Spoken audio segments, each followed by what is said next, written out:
Pode começar aí, Rosa. Olá, meninas. Então, hoje nós vamos voltar aqui com o estudo do capítulo 25 de Segunda Reis. E antes de da gente começar a destrinchar esse assunto, vamos fazer uma oração, ok? Senhor nosso Deus, em nome de Jesus, nós entramos em tua presença para pedir a direção do entendimento nesse estudo. Porque, meu Deus, aqui foi uma história de tragédia que marcou a vida de pessoas, de uma nação, de um rei, de autoridades, de servos, de povos que pertenciam ao Senhor e de povos inimigos. E que, trazendo para os dias de hoje, nós possamos aplicar a nossa vida ao temor, à santidade, à obediência, a estar atento à tua palavra, para que não venhamos perecer por causa da vaidade, do nosso eu, de uma insistência naquilo que não te agrada. Nos abençoa nessa noite, abrindo o nosso entendimento e falando com cada um de nós, segundo a nossa necessidade, dentro dessa meditação. Amém. Então, para começar esse estudo, dentro do capítulo 25, eu observei que ele não começa necessariamente em 2 Reis 25. Eu, através da pesquisa, percebi que o início de toda uma história, né, fala mais lá no livro de Jeremias. Aí eu destaquei capítulo e versículos, onde teve toda uma situação de conversa com o profeta e o rei, né, a advertência que ele passou para o rei. E no 25 aqui começa: e sucedeu que no nono ano do seu reinado, no nono ano do seu reinado, no mês décimo, ao 10 do mês, Nabucodonosor, rei da Babilônia, veio contra Jerusalém. Só que nesse sucedeu, aqui já está estourando toda uma tragédia. Mas antes disso acontecer, o que acontece aqui? Eu percebi que a gente vai ter que começar em Jeremias 38. Eu percebi que isso aí é o início. Então, assim, a monarquia em Israel tinha a responsabilidade de preservar a justiça com base na proclamação à lei de Deus. Para tanto, os reis também contavam com a orientação dos sacerdotes, ou do sacerdócio, e dos profetas do Senhor. Basicamente, não que fosse fácil governar, basicamente era isso. A monarquia consistia em obedecer à direção de Deus, junto aos profetas e sacerdotes, para que tanto o rei quanto o povo tivesse êxito no decorrer da caminhada, né? Que não seria fácil, teria lutas, teria invasões, passaria por muitas dificuldades, né? Então, eu gostaria que vocês abrissem em Jeremias 38, para a gente dar uma lida.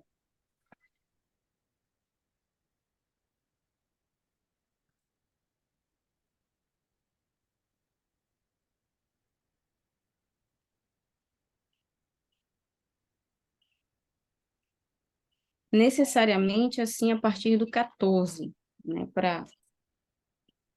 Porque tem coisas aqui que vai ter que repetir tudo de novo, e a gente já sabe que houve uma invasão. Então, assim, eu destaquei do 14 em diante. Quem já abriu, eu vou pedir só um segundo aqui para colocar no carregador, que as bênçãos estavam usando aqui o Note, e aí é rapidinho, gente. Eu tô vendo que a bateria tá acabando. Só um instante enquanto vocês abrem aí, tá?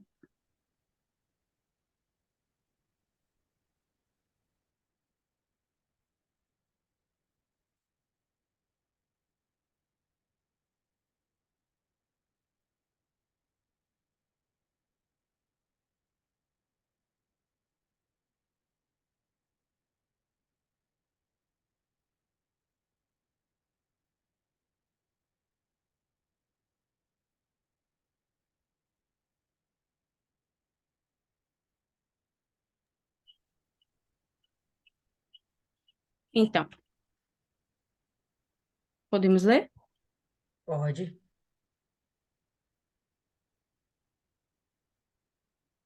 Então, o rei Zedequias, a partir do 14.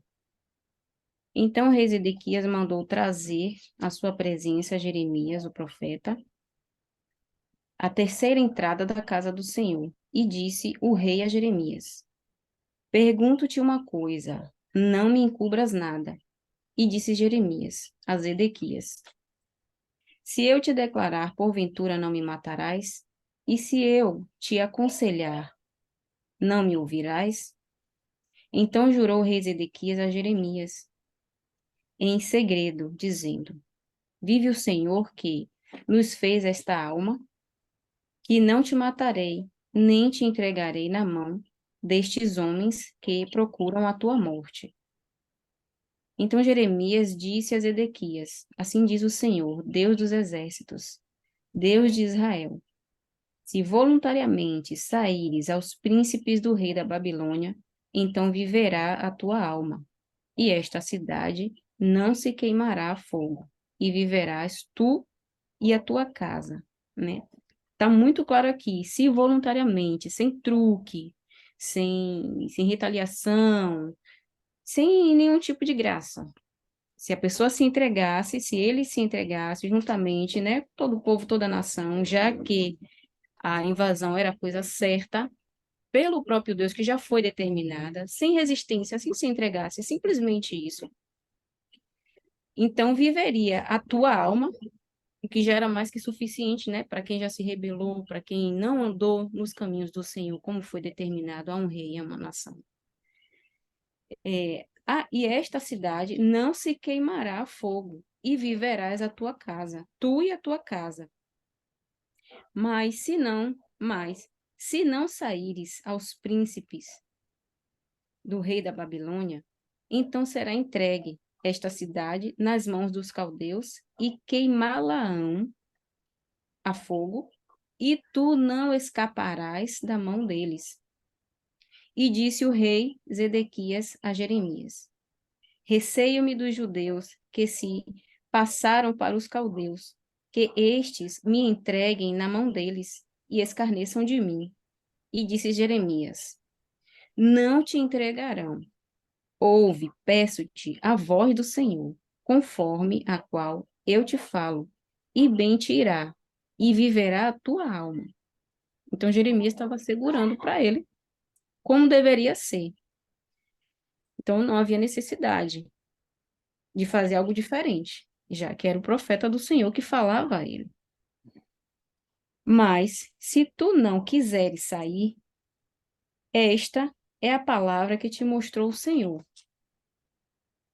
Eis que todas as mulheres que ficaram na casa do rei de Judá serão levadas aos príncipes do rei da Babilônia, e elas mesmas dirão: Teus pacificadores te incitaram e prevaleceram contra ti, mas agora que se atolaram os teus pés na lama, voltaram atrás. Assim que a todas as mulheres e a teus filhos levarão aos caldeus, e nem tu escaparás da tua mão.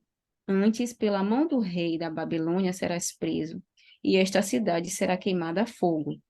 Então Zedequias e Jeremias, então Zedequias,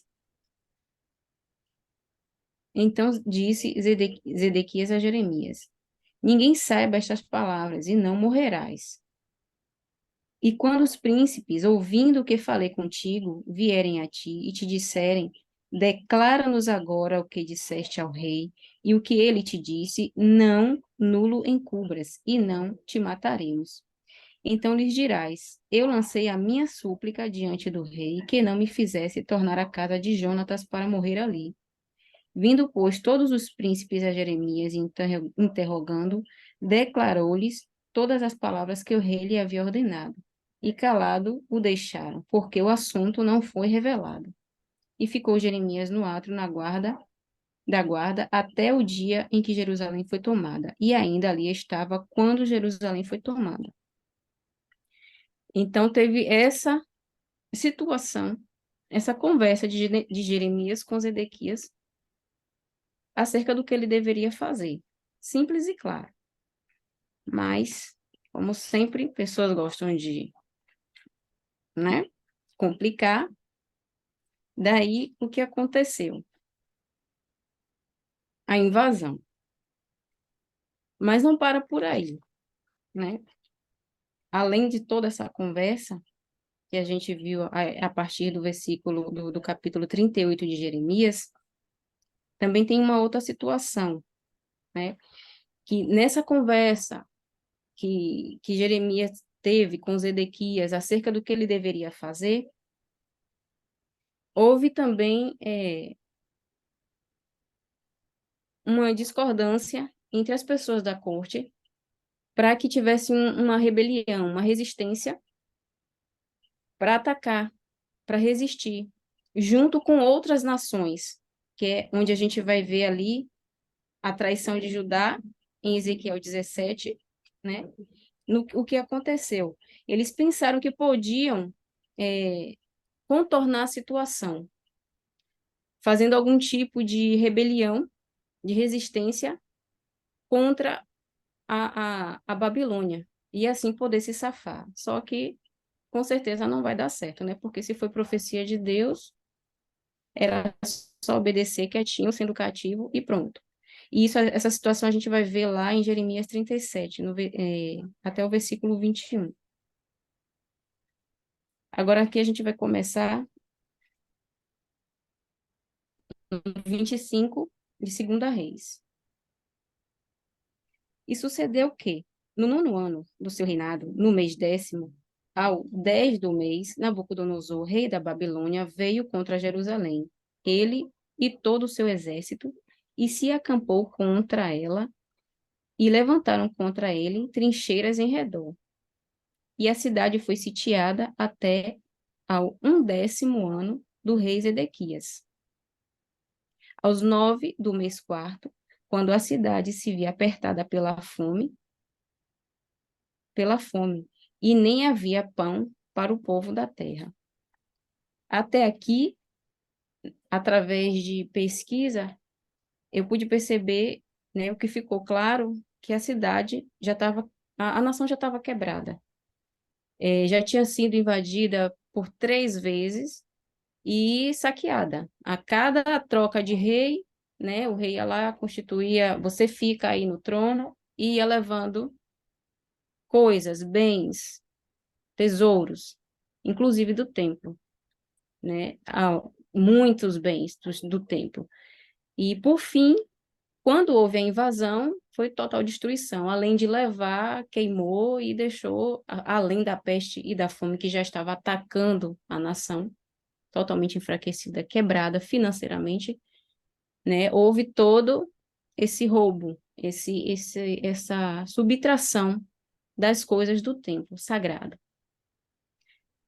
Daí a gente vai voltar ali em Jeremias 37, né? Jeremias 37, que antes da invasão de Nabucodonosor, para levar cativo os príncipes e o rei e tudo mais, vamos abrir lá em 37 para a gente entender porque o pessoal estava tentando contornar a situação com uma resistência, né? Vamos lá abrir aqui em Jeremias 37.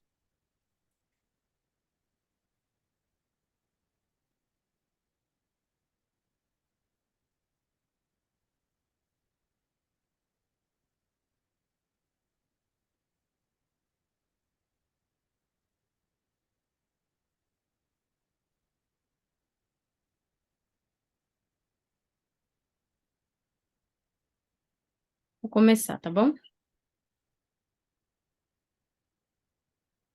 Alguém tem alguma coisa para acrescentar, para falar? Alguma observação? Eu estou aqui de cabeça baixa, só lendo, lendo, lendo, lendo. Se tiver, pode sinalizar. Não estou vendo mãozinha levantada do auditório. A auditória é ótimo. Então, eu vou dar continuidade aqui. E Zedequias, filho de Josias, a quem Nabucodonosor, rei da Babilônia, constituiu rei na terra de Judá, reinou em lugar de Onias, filho de Jeoiaquim. Mas nem ele, nem seus servos, nem o povo da terra deram ouvidos às palavras do Senhor que falou pelo ministério de Jeremias, o profeta. Contudo, mandou o rei Zedequias a Jucal, filho de Selemias, e a Sofonias, filho de Maazéias, o sacerdote, ao profeta Jeremias, para lhe dizer: Roga agora por nós ao Senhor nosso Deus. E entrava e saía Jeremias entre o povo, porque não tinha posto na prisão. E o exército de Faraó saíra do Egito, e quando os caldeus que tinham sitiado Jerusalém ouviram esta notícia, retiraram-se de Jerusalém.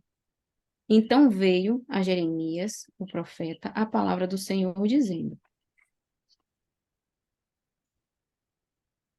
Assim diz o Senhor, Deus de Israel: Assim dirás ao rei de Judá, que vos envio a mim, que vos envio a mim para me consultar. Eis que o exército de Faraó, que saiu em vosso socorro, voltará para a sua terra no Egito. E voltarão os caldeus e pelejarão contra esta cidade, e a tomarão, e a queimarão a fogo. Assim diz o Senhor.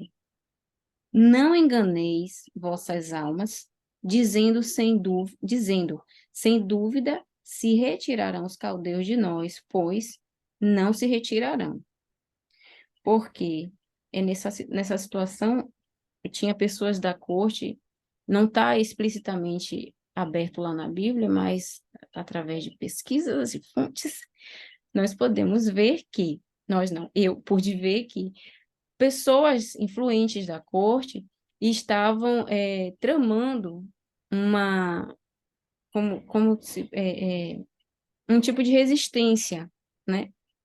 Para haver uma retaliação, não aceitar aquela imposição. Eles queriam porque queriam, né, se juntar ao pessoal, aos moabitas, ao pessoal do Egito, todo tipo de força, outros reinos, para resistir e poder escapar desse cerco e dessa profecia que já estava que era a coisa certa, em cima de Jerusalém. Daí, né, como Deus já sabia de tudo, é claro, e falou com o seu profeta, não adianta, porque ainda que ferisse a todo o exército dos caldeus, que peleja contra vós, e só ficasse deles homens feridos, cada um levantar-se-ia na sua tenda e queimaria a fogo esta cidade. Né? Mesmo ferido, Deus ia dar força para que ele pudesse se levantar e queimar fogo aquela cidade. Não adiantava nenhum tipo de resistência, porque o que era fato ia acontecer. Então, que eles não tramassem nada de engraçado, porque não ia dar em nada. Da mesma forma, ia sucumbir.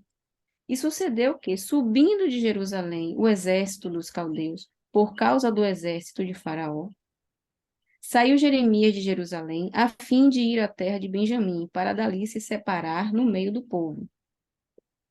Mas, estando ele à porta de Benjamim, achava-se ali um capitão da guarda, cujo nome era Gerias, filho de Selemias, o filho de Ananias, o qual prendeu a Jeremias, o profeta, dizendo: Tu foges para os caldeus? E Jeremias disse: Isso é falso, não fujo para os caldeus.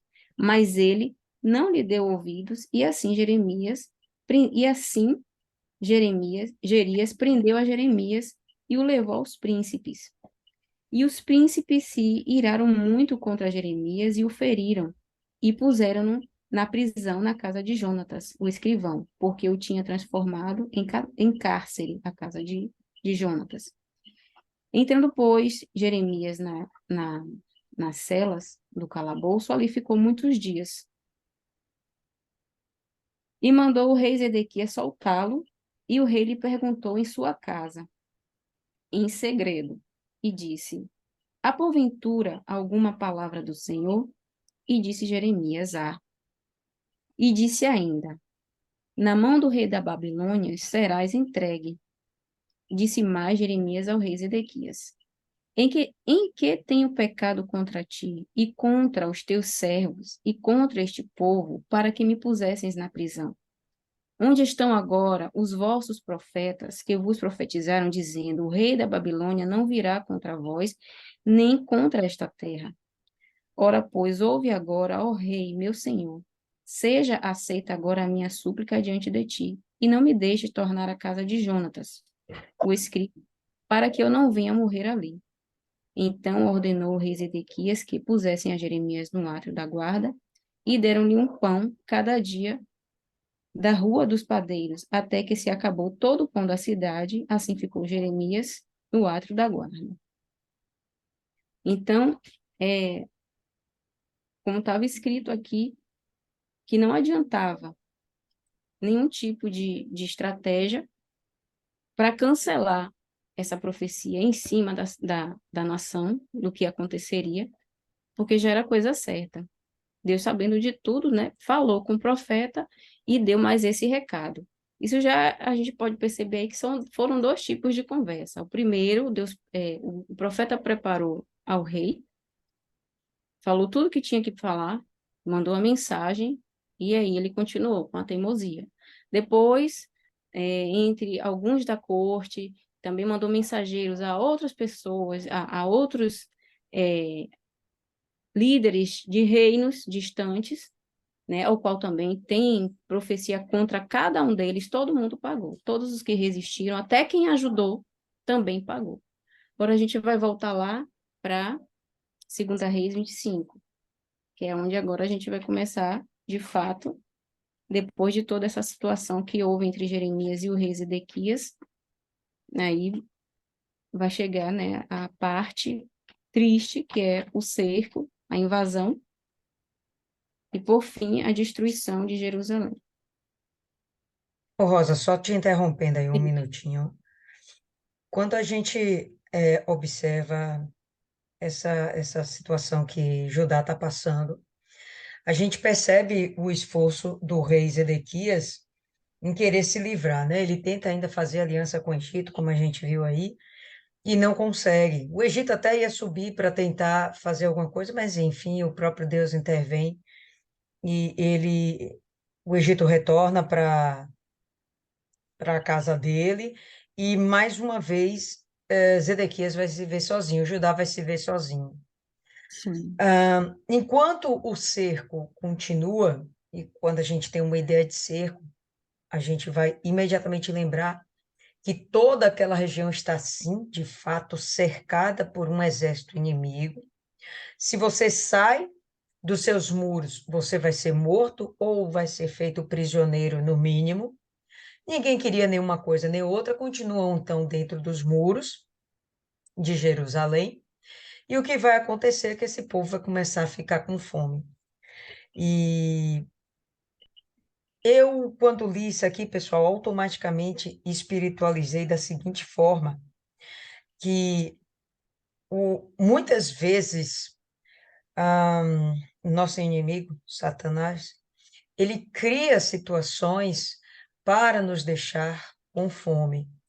E essa fome que eu quero salientar é a fome da palavra de Deus.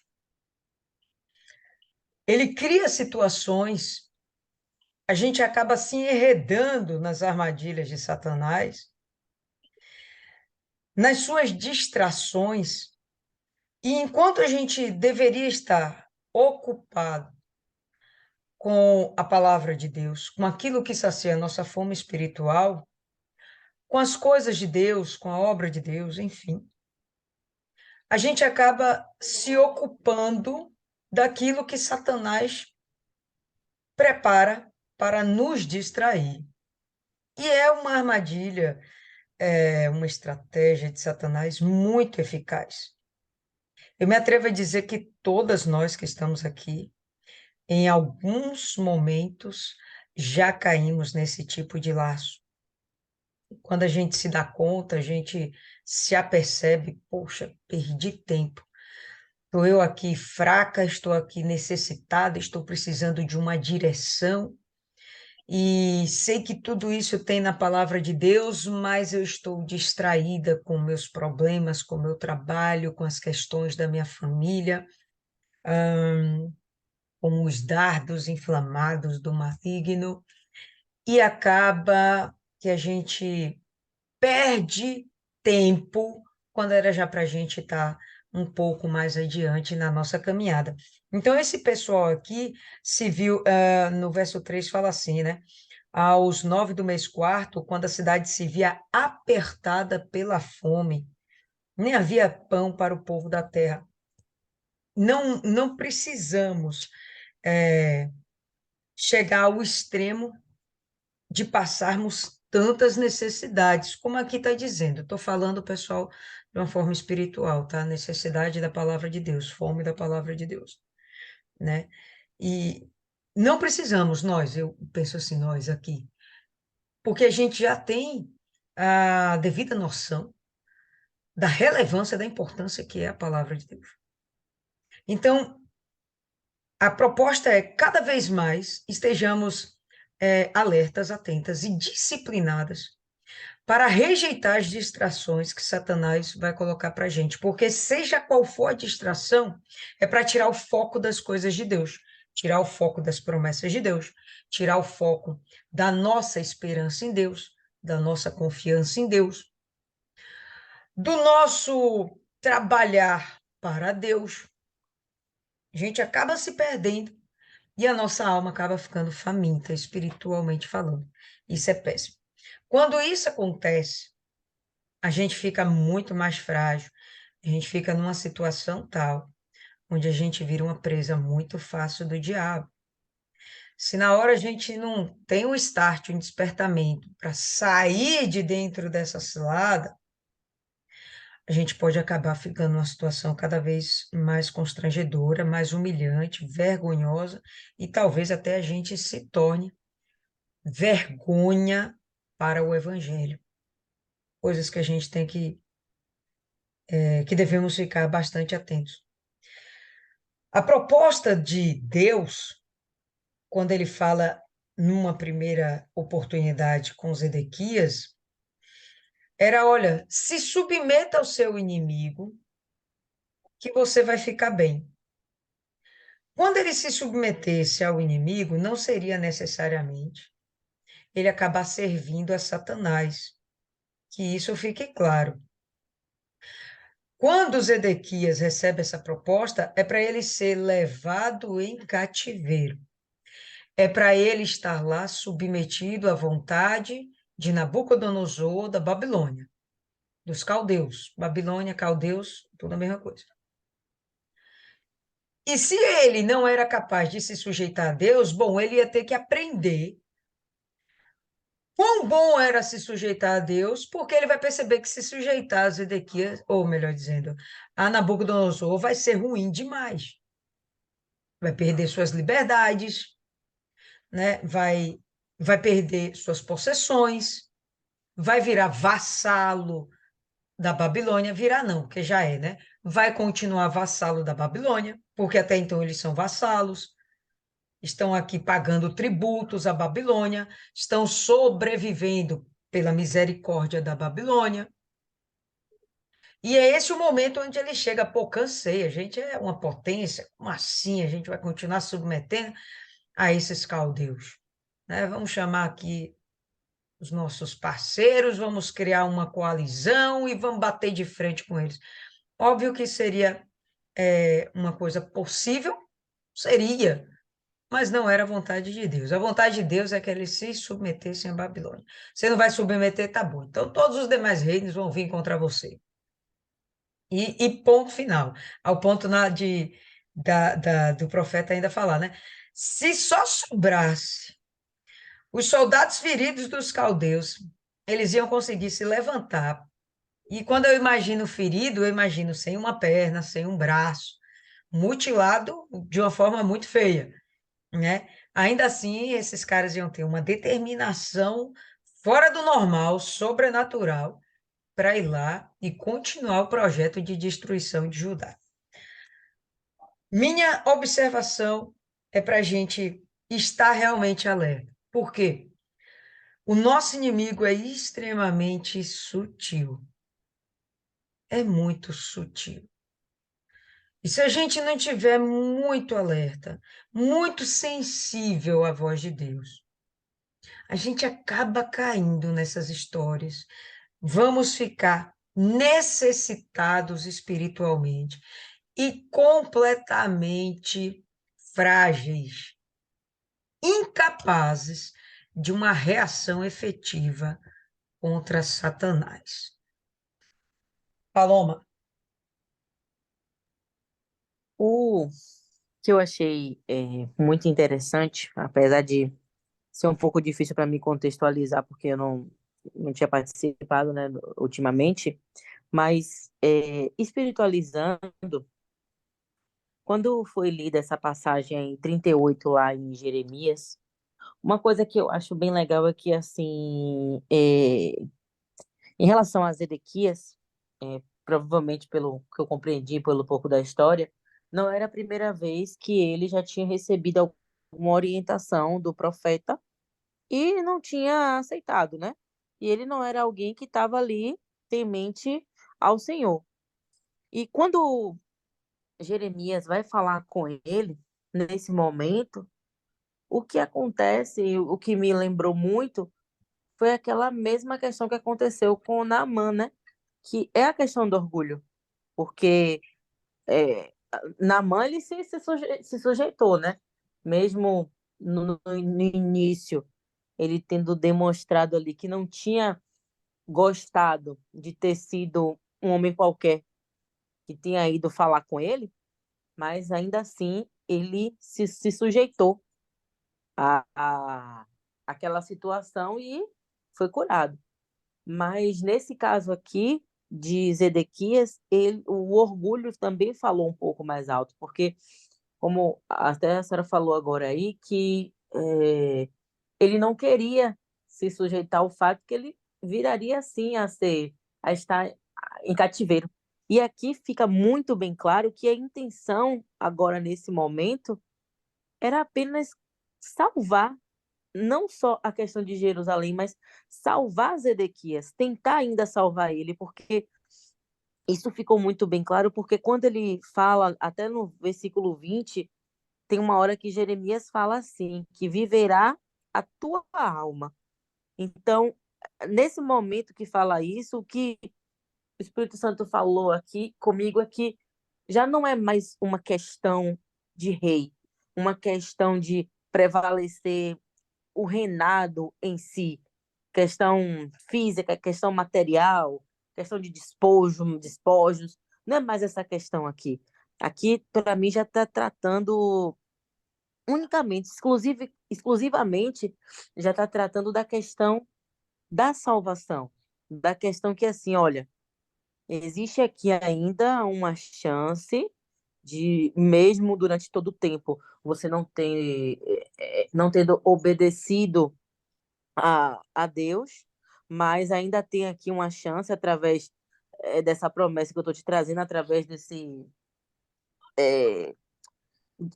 aqui que o próprio Senhor Jesus falou comigo para te trazer essa mensagem. Existe ainda uma chance para você conseguir salvar a tua alma, porque em nenhum momento aqui no texto fica muito bem claro a questão de uma promessa onde ele iria viver, né? Mas em si, eu vejo mais como uma promessa para a alma dele, como se fosse uma última chance mesmo dele nesse sentido. bacana a sua observação. Eu nem tinha me apercebido disso, mas realmente ele fala para a conservação, pelo menos, da alma, né? Pode continuar aí, Rosa. Então, antes de a gente entrar em 2 Reis 25, tem aqui também uma concordância em Ezequiel 17, a partir do 12, que é assim, ele, não satisfeito com a determinação de Deus, endureceu a cerviz, na teimosia e na rebeldia do coração, ele se uniu além de algumas autoridades da corte, do próprio reino de Jerusalém, tentou unir forças com Moabe, Amon, Tiro, Sidom, Edom, os representantes dessas terras, e nada mais, nada menos que o Egito. E daí o Egito foi a cereja do bolo, a gota num balde transbordante, e quando Nabucodonosor soube, aí ele já, né, desceu com sangue no olho. Quando soube disso, porque até então, né, era uma traição gravíssima. Se acendeu a ira do homem, foi tudo que ele queria para já executar o que ele sabia que estava nas mãos dele. Então, aqui no 12, diz o seguinte, Ezequiel 17, 12. Dize agora a casa rebelde: não sabeis o que significam essas coisas? Dize: eis que veio o rei da Babilônia a Jerusalém e tomou o seu rei e os seus príncipes e os levou consigo para a Babilônia. E tomou um da descendência real e fez aliança com ele e o fez prestar juramento e tomou consigo os poderosos da terra, para que o reino ficasse humilhado e não se levantasse, embora, guardado a sua aliança, pudesse subsistir. Guardando a sua aliança, pudesse subsistir. Mas rebelou-se contra ele, enviando-os seus mensageiros ao Egito, para que se lhe mandassem cavalos e muita gente. Porventura prosperará ou escapará aquele que faz tais coisas, ou quebrará a aliança e ainda escapará? Vivo eu, diz o Senhor Deus, que no lugar em que habita o rei, que o fez reinar, cujo juramento desprezou e cuja aliança quebrou, sim, com ele no meio de Babilônia certamente morrerá. A gente está vendo aqui, tem uma observação, né, que o próprio Deus diz: vivo eu, diz o Senhor, que no lugar em que habita o rei, que o fez reinar, cujo juramento desprezou e cuja aliança quebrou, sim, com ele, no meio de Babilônia, certamente morrerá. Nem Deus aceitou esse desrespeito da parte do rei, que era da nação escolhida dele. E Faraó, 17 agora, e Faraó, nem com grande exército, nem com uma companhia numerosa, fará coisa alguma com ele em guerra, levantando trincheiras e edificando baluartes para destruir muitas vidas, porque desprezou o juramento, quebrando a aliança. Eis que ele tinha dado a sua mão, contudo fez todas essas coisas, não escapará. Portanto, assim diz o Senhor, Deus vivo, eu, que o meu juramento que desprezou e a minha aliança que quebrou, isto farei recair sobre a sua cabeça. Né? Foi inadmissível um rei que deveria estar representando, sendo o embaixador de Deus aqui na terra, ajudando o povo a ser direcionado no caminho do Senhor, quebrou a aliança, violou, resistiu à ordem de Deus, fez tudo ao contrário, né? De maneira nenhuma ele vai ter êxito. Isto farei recair sobre a sua cabeça. E estenderei sobre ele a minha rede e ficará preso no meu braço. E o levarei à Babilônia. E ali entrarei em juízo com ele por causa da rebeldia que praticou contra mim. E todos os seus fugitivos, com todas as suas tropas, cairão à espada. E os que restarem serão espalhados a todo o vento. E saberás que eu, o Senhor, disse. Assim diz o Senhor Deus. Também eu tomarei um broto do topo do cedro e o plantarei no principal, plantarei. Do principal dos seus renovos cortarei o mais tenro e o plantarei sobre um monte alto e sublime. No monte alto de Israel o plantarei, e produzirá ramos e dará fruto, e se fará um cedro excelente. e habitarão debaixo dele aves de toda a plumagem, à sombra dos seus ramos habitarão.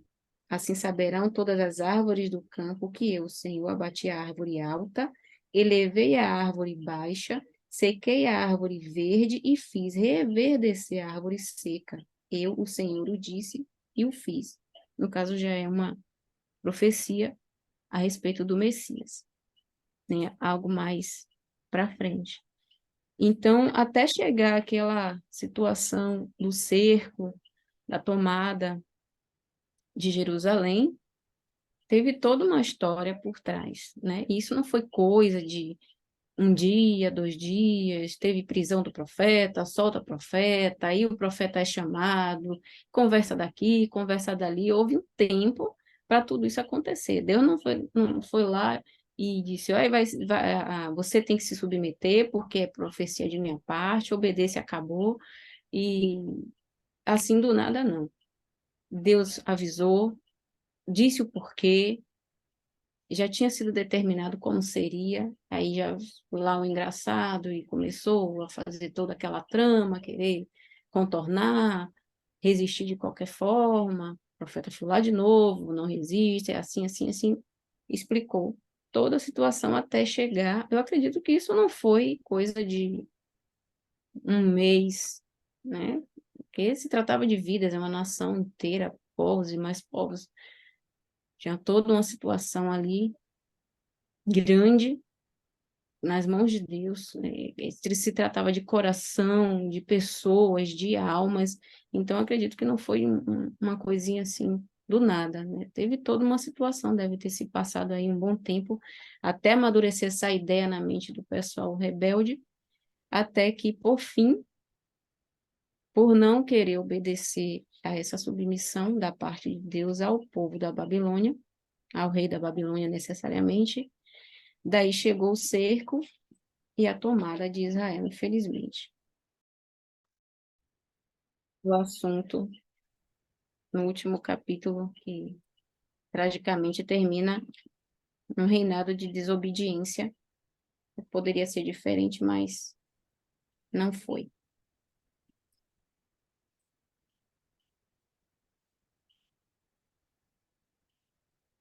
A partir do 2, e a cidade foi sitiada até o 11º ano do rei Zedequias. Aos 9 do mês quarto, quando a cidade se via apertada pela fome e nem havia pão para o povo da terra. Então a cidade foi invadida e todos os homens de guerra fugiram de noite pelo caminho da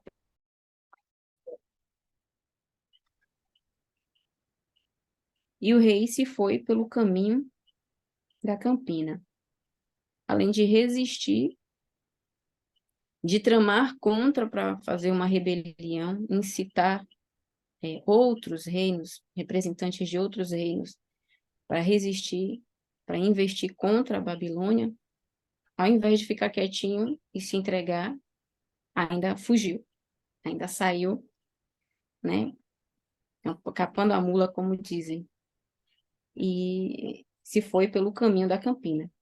Porém, o exército dos caldeus perseguiu o rei e o alcançou nas campinas de Jericó, e todo o seu exército se dispersou.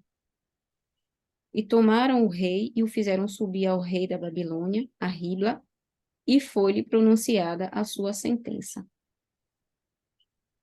E aos filhos de Zedequias mataram diante dos seus olhos, e vazaram os olhos de Zedequias e o ataram com 2 cadeias de bronze e o levaram à Babilônia.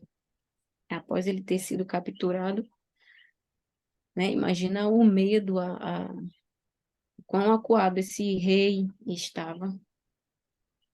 Foi capturado, teve seus filhos antes da última visão de ver toda aquela situação trágica na sua frente, diante de um inimigo fortíssimo, por sinal. Teve seus filhos assassinados. Foi a última imagem que ele viu antes de perder seus próprios olhos e encarcerado e sendo mantido preso até morrer lá em Babilônia, né? O que aconteceu, só Deus sabe. até a sua morte. Alguém tem alguma coisa a acrescentar? Podemos dar seguimento Pode continuar. no 8 agora. E no 5º mês do 7º dia do mês, este era o ano 10º do 9º de Nabucodonosor, rei da Babilônia, veio Nebuzaradã, capitão da guarda, servo do rei da Babilônia, a Jerusalém, e queimou a casa do Senhor e a casa do rei, como também todas as casas de Jerusalém, e todas as casas dos grandes queimou, e todo o exército dos caldeus que estava com o capitão da guarda derrubou os muros em redor de Jerusalém. E o mais do povo que deixaram ficar na cidade, os rebeldes, que se renderam ao rei da Babilônia, e o mais da multidão, Nebuzaradão, capitão da guarda, levou presos. Porém, dos mais pobres da terra, deixou o capitão da guarda ficar, alguns para vinheiro e para lavouras. Eu também não ia deixar a terra assim, à toa não, né? Tem que produzir. Vai ficar, agora vai trabalhar e produzir. Não ia ficar lá simplesmente saqueada, destruída, não. Vai procurar fazer alguma coisa aí, servo da gente, plantar, colher, regar, trabalhar de sol a sol, não deixar a terra parada. Quebraram mais, quebraram mais os caldeus as colunas de cobre que estavam na casa do Senhor, como também as bases e o mar de cobre que estava na casa do Senhor, e levaram seu bronze para a Babilônia. Também tomaram as caldeiras, as pás e os apagadores, as colheres e todos os vasos de cobre com que se ministrava. Também o capitão da guarda tomou os braseiros e as bacias, e o que era de ouro puro, em ouro, e o que era de prata, em prata. As 2 colunas, um mar e as bases que Salomão fizeram para a casa do Senhor, o cobre de todos estes vasos, não tinha peso.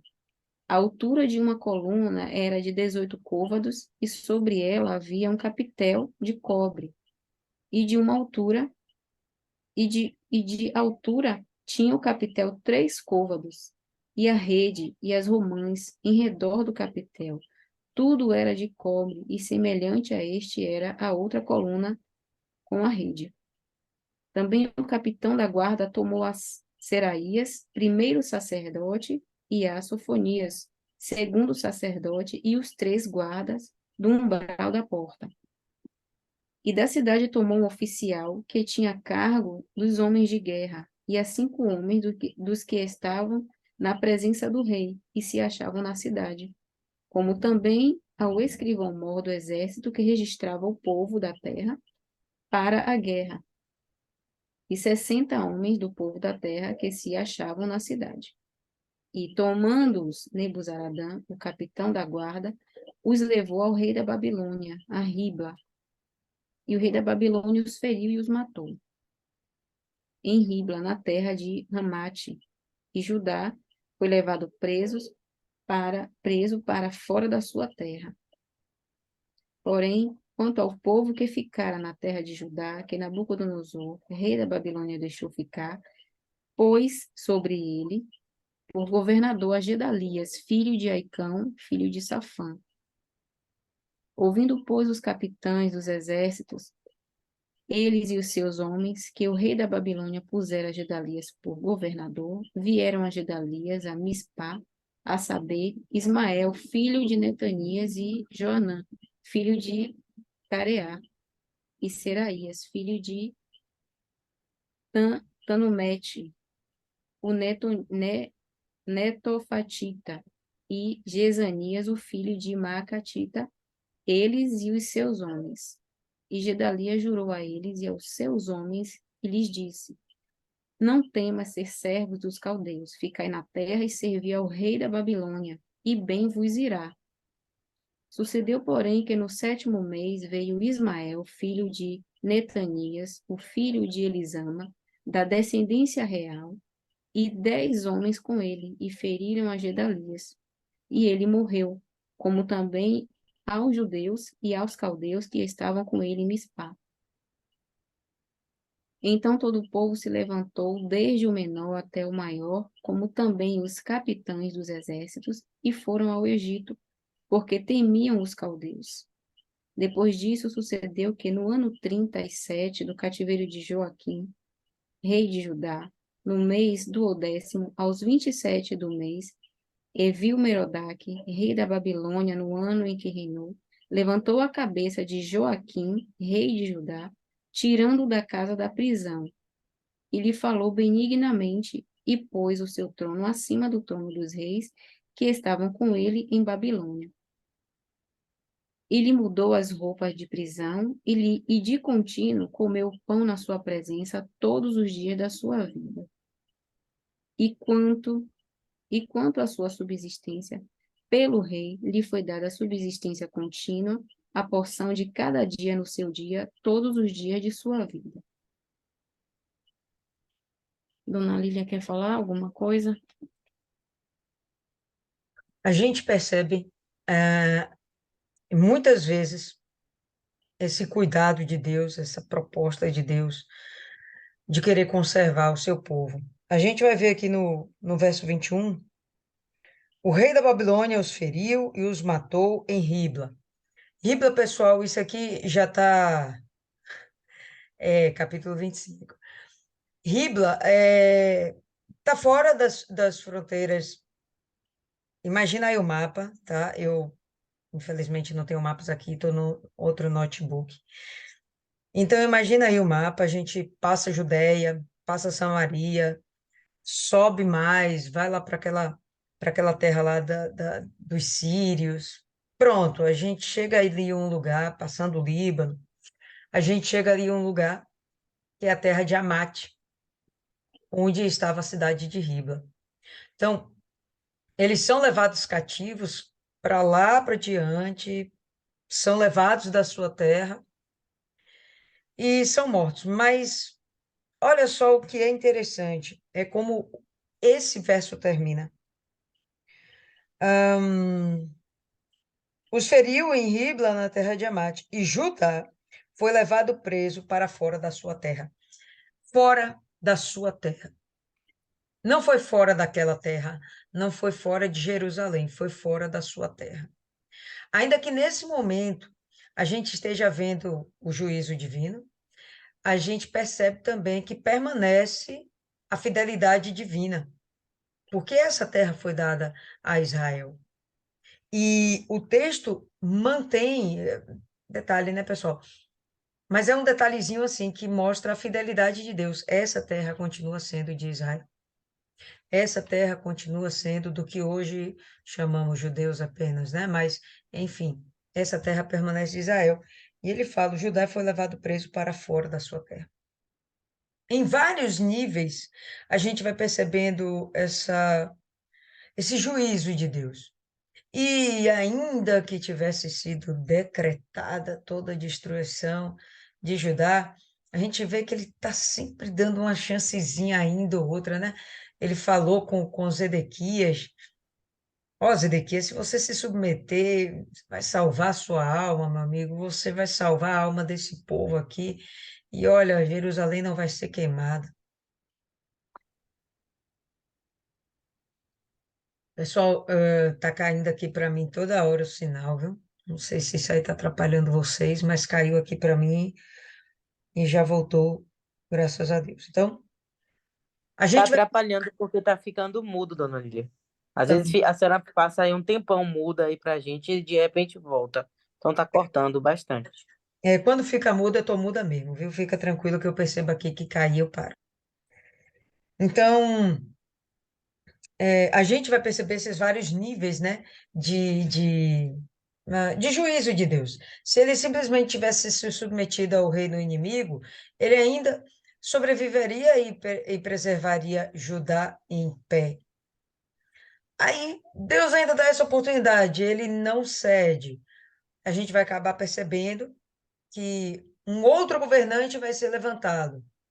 Gedalias, já acabou tudo, Zedequias vai preso, vai ser morto lá adiante, né? Terrível ele ter como última visão da sua vida a morte dos seus filhos, terrível o que acontece, mas enfim, vai e se levanta um outro governante.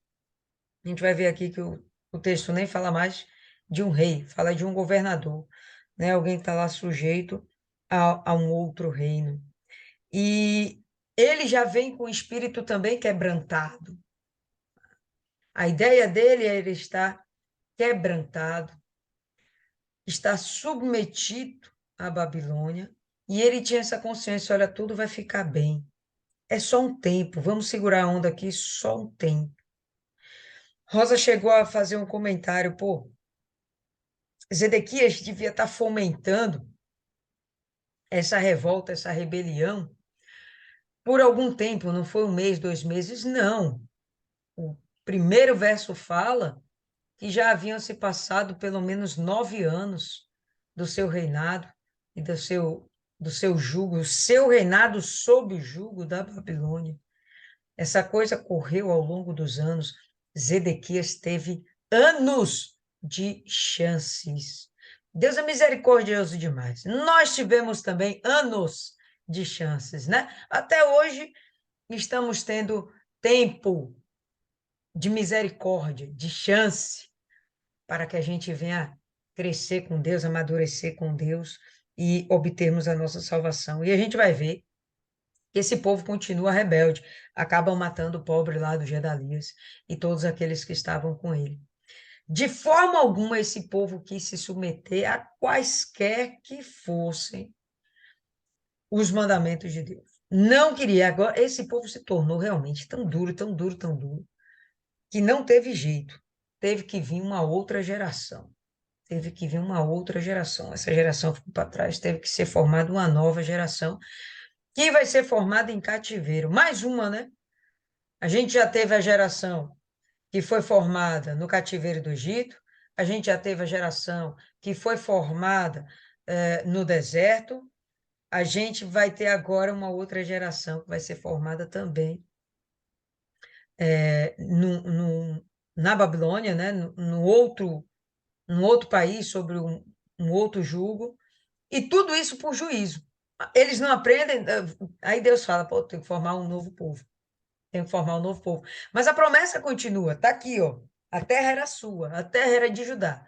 A terra não era da Babilônia, não era possessão de nenhuma outra nação, permanecia sendo de Judá.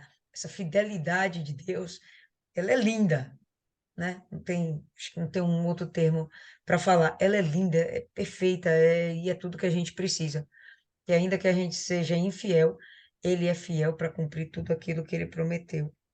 Então, no meu entendimento, eu compartilhei já com vocês que uma das coisas que realmente me chamou muita atenção foi aquele momento onde aquele povo está passando fome e fazendo uma alusão para nossas vidas, onde a gente não pode se permitir passar fome. Você vê que quando o Zedequias foge, ele acha uma brecha. Incrível, né? No meio da noite, beleza, tudo cercado de inimigo, mas ele consegue achar uma brecha. Ele sai de Jerusalém para quase Jericó. Isso não é um pulo, não. Isso são quilômetros. Ele conseguiu fugir por muito tempo, um bom tempo. Ele conseguiu fugir, mas acabou sendo alcançado. E a gente vai perceber que ele fica sozinho, porque o exército, ó, todinho deixou ele. Gente, no momento de necessidade, cada um vai olhar para o seu umbigo.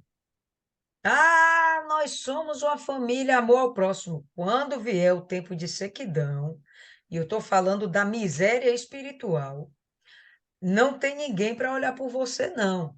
Esteja extremamente bem plantada, muito bem firmada na palavra de Deus, para que isso não te aconteça, porque se isso acontecer, você vai ficar sozinho. Vai ser só você, Deus e o diabo. E se você não estiver bem plantado, o diabo vai acabar ceifando a sua vida, ceifando a sua alma, como acabar acontecendo com Zedequias. Então, para mim, para mim, foi a coisa mais interessante desse capítulo. Mas Isis também tem aí algo a compartilhar. Fala, Isis. é realmente extremamente interessante, onde eu consigo ver, estão me ouvindo bem, né? Uhum. Eu consigo ver o amor de Deus até nesse momento de dificuldade. Porque esse momento de dificuldade é uma oportunidade das pessoas se voltarem para Deus, se quebrantarem, nem que seja na força, nem que seja na dor, como algumas pessoas veem, se voltar para Deus na dor. E essa realmente é uma oportunidade de se voltar para Deus, de brilhar na fé. A exemplo de Daniel, de Sadraque, Mesaque e Abednego, que até hoje nós cantamos, até hoje nós seguimos o exemplo dele, ou viraram mártires. Talvez se tivesse só flores, se Deus estivesse passando a mão nesse povo, apesar de toda a idolatria, talvez eu não tivesse essa oportunidade de serem quem eles foram. Então, pelo menos eu me consolo sempre assim, no momento de dificuldade, entender que aquilo é uma oportunidade de orar mais, de buscar mais, de jejuar mais. Eu sempre trago para a minha vida, no sentido de que, quando, exemplo, né? Nesse momento do estágio, você chega achando que sabe tanto, que você sabe teoria, mas a prática é totalmente diferente. Você se sente um nada, se sente um merda, você acha que você é burro, mas esse é o momento de apresentar a Deus, quando você começa o seu horário de trabalho, e pedir Espírito Santo seja comigo, porque sozinho eu não posso. Eu acredito que se fosse fácil, talvez eu não tivesse essa atitude de trazê-lo até para esse momento, o momento do trabalho, o momento da luta. Eu acho muito interessante de que não está sendo fácil, mas com Deus fica fácil. As coisas acontecem, dá tudo certo, no fim dá tudo certo. Mas porque eu tive essa oportunidade de achar difícil e perceber que com Deus fica fácil. E a gente percebe isso na vida deles, de Daniel Sadaka, que apesar do cárcere, apesar de não estar em seu local, Deus os proveu em tudo. E eles tiveram uma vida boa, apesar de todas as circunstâncias. E esse foi um momento realmente de peneirar, de Deus separar o joio do trigo. O que não era bom foi morto ou ficou lá, e foi tirado ali a dedo. Aqueles que tinham uma capacidade, diz que Deus não escolhe os capacitados, ele capacita os escolhidos, mas ele conhece aqueles corações. E sabiam quem eram as pessoas que o coração é fiel a Deus. Às vezes a gente não sabe, pelo menos eu me coloco nesse lugar, eu não sabia como buscar, mas eu tinha aquele desejo, aquela vontade de conhecer a Deus. Eu só não sabia como. É isso. Mais alguém quer acrescentar alguma coisa, pessoal? Para concluir aqui, antes de acrescentarem, ainda tem mais Ah, alguma coisinha? Aqui, a respeito dos reinos que tentaram se juntar contra Jerusalém, em favor de Jerusalém contra a Babilônia, a fatia deles é lá para Jeremias 46. Todo mundo recebeu um pedacinho, mas a gente não vai abrir agora, não. O que, na verdade, interessa está em 2 Crônicas 36, 21. Vai falar de Zedequias reina, né? Vai toda a história, vai falar de Zedequias reinou na idade de 21 anos, tal, tal, tal. Coisas que a gente já leu, mas o centro dessa mensagem aqui em Crônicas é o seguinte, a partir do 21, 36, 21. Para que se cumprisse a palavra do Senhor pela boca de Jeremias, até que a terra se agradasse dos seus sábados. Todos os dias da assolação repousou, até que os 70 anos se cumpriram, né? 70 duros anos, né? De muito choro e ranger de dente lá para o pessoal, né? Porém, no primeiro ano de Ciro, rei da Pérsia, para que se cumprisse a palavra do Senhor pela boca de Jeremias, despertou o Senhor o espírito de Ciro, rei da Pérsia, o qual fez passar pregão por todo o seu reino, como também por escrito, dizendo: Assim diz Ciro, o rei da Pérsia: o Senhor Deus dos céus me deu todos os reinos da terra e me entregou e me encarregou de lhe edificar uma casa em Jerusalém, que é, que está em Judá. Quem há entre vós de todo o seu povo, o Senhor seu Deus seja com ele e suba. Aqui a gente já consegue perceber a promessa de Deus se cumprindo a respeito do recomeço de Jerusalém, onde todos os cativos voltariam, né? Quem não tivesse se rebelado, procurado fazer graça, estaria vivo, talvez, se tivesse com a idade, né, para isso, voltaria. Idosos, não sei, jovens, muitos deles, crianças, com certeza, apesar de...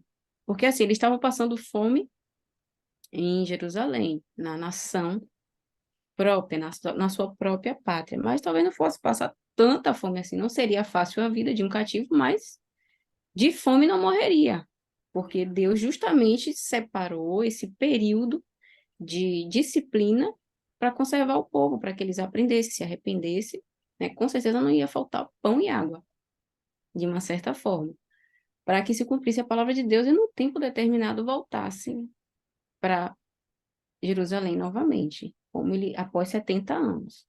Quem tivesse vivo iria ver e experimentar a promessa. Quem não, pelo menos teria a alma conservada. Porque estava escrito também que a alma seria por despojo, né?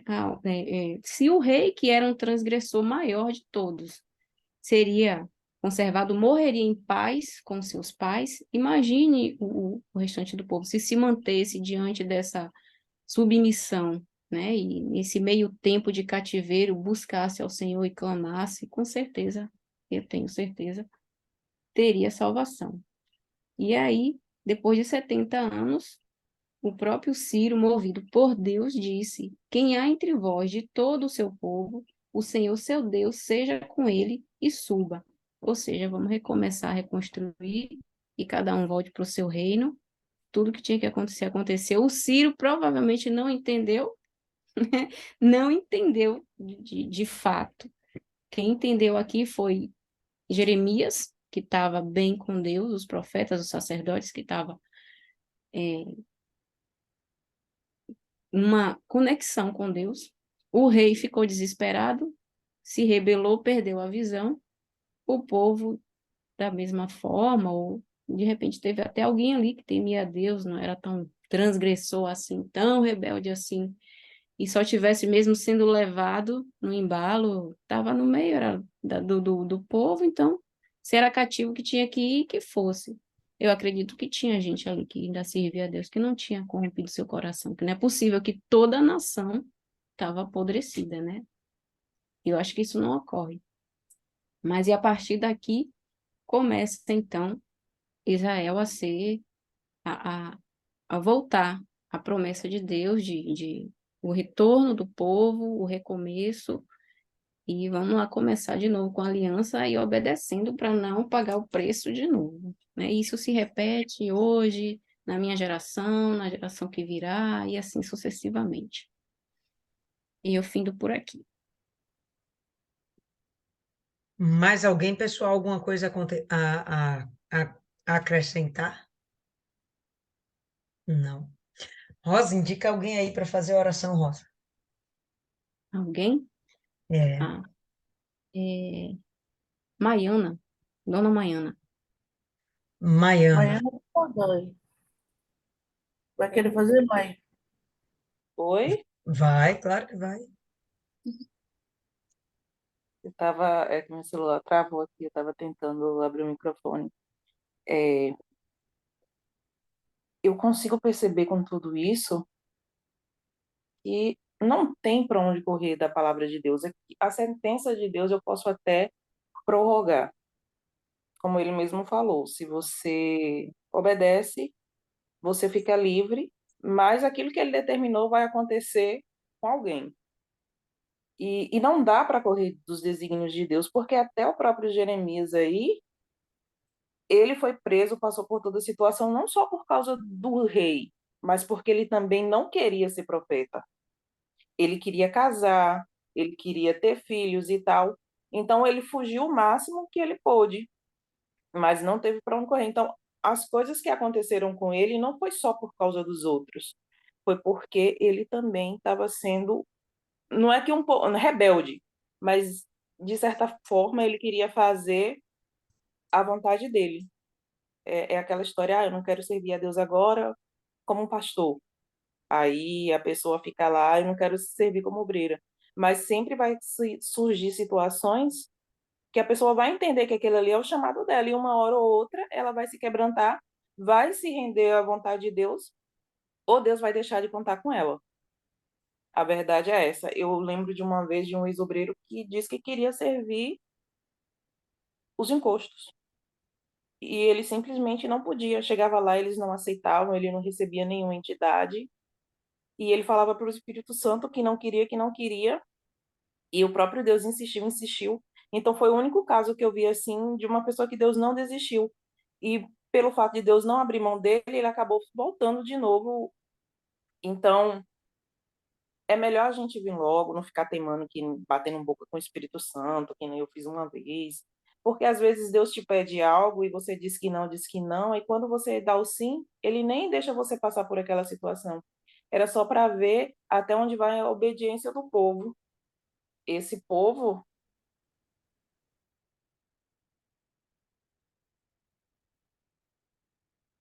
Eita, pessoal, Maiana caiu.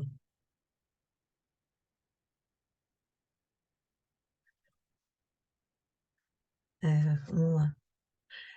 Rosa, indica aí outra pessoa para orar. Maiana já foi. Não, ela voltou. Maiana, tá conectando. Maiana, É melhor a internet aqui, tá começando a ficar igual a sua. Pai de beleza. gracinha. Senhor, nosso Deus e amado Pai, nos colocamos diante da tua grande e poderosa presença, meu Pai, e te agradecemos porque, através dos exemplos dos outros, o Senhor tem nos moldado. Não precisamos passar na pele tudo aquilo que eles passaram para aprender. Basta, meu Deus, ver os resultados e escolher o que é melhor para a gente.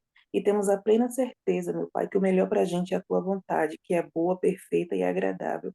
E que não só isso, meu Deus, que sejamos multiplicadores da tua palavra, do teu querer, que possamos ser suas testemunhas, meu Pai, por onde quer que passamos, que onde chegarmos, meu Deus, chegue a tua presença, chegue o teu espírito, que o que sair de nossa boca, meu Pai, venha do Senhor, que possamos levar ao Senhor, meu Pai, a tua vontade e não a nossa. Meu Deus, nos fortalece.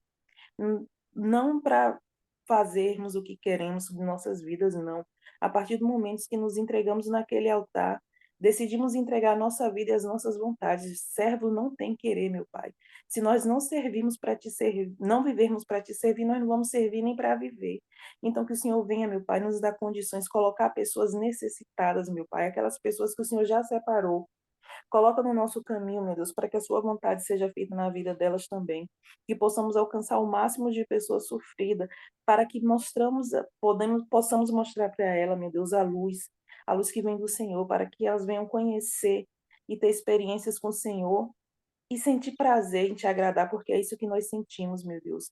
Prazer em fazer a tua vontade, em fazer o teu querer. Perdoa, meu Deus, se às vezes a gente deixa com que o orgulho ou a carne fale mais alto, mas que possamos sempre ter a oportunidade de se arrepender enquanto é tempo, meu Pai. Não permita que venhamos ser cegadas pelos nossos próprios querer. Não, meu Pai, não deixe que o nosso desejo seja contra a gente. Seja assim, que nós estejamos sempre, meu Deus, no centro da tua vontade. Cuida da nossa família. Cuida, meu Deus, do teu povo, dos teus servos. Não permita, meu Deus, que as setas do diabo venham atingir ninguém, porque o Senhor é o nosso escudo e a nossa proteção. O Senhor é o nosso galardão, meu Pai. O Senhor é o alvo que seguimos e esperamos completar a nossa missão aí na tua glória. Vê, meu Pai, o Senhor quando fecharmos os nossos olhos. E que não só isso, que quando olharmos para os lados, venhamos nos ver todas lá. E o máximo de pessoas possível com a gente. Então, quebranta o coração do teu povo. Coloca dentro deles o desejo de te conhecer. Coloca dentro deles, meu Pai, a vontade de te servir. Toma, meu Pai, a vida de todos aqui em tuas mãos. Que o Senhor venha atuar nas necessidades de cada uma. Que o Senhor venha cuidar da família, da saúde, da vida financeira. onde o Senhor vê que é mais urgente, meu Pai, que aí o Senhor atue. Tome tudo em tuas mãos, é o que nós te pedimos, e em nome do Senhor Jesus, nós te agradecemos. Amém. Graças a Deus. Amém. E é isso aí, pessoal. Terminamos aqui a meditação no livro de 2 Reis, um livro bastante rico. E aí a gente vai começar um novo livro no sábado. Estejamos juntas mais uma vez. Deus abençoe.